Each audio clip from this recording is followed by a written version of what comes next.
أعوذ بالله من الشيطان الرجيم. بسم الله الرحمن الرحيم.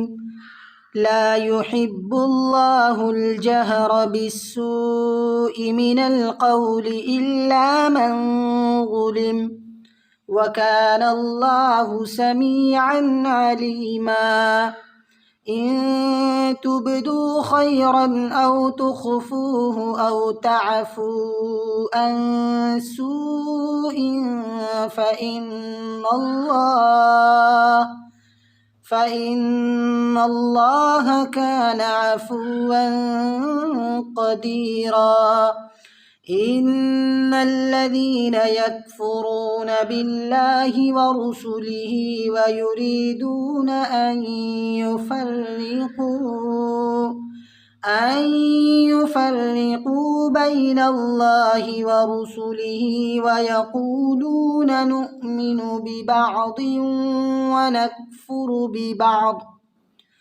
ونكفر ببعض ويريدون أن يتخذوا بين ذلك سبيلا.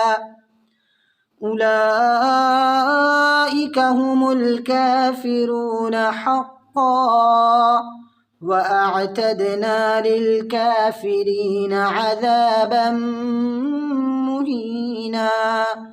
والذين آمنوا بالله ورسله ولم يفرقوا بين أحد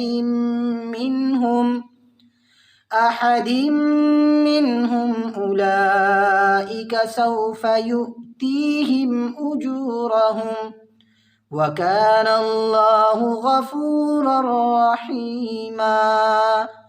صدق الله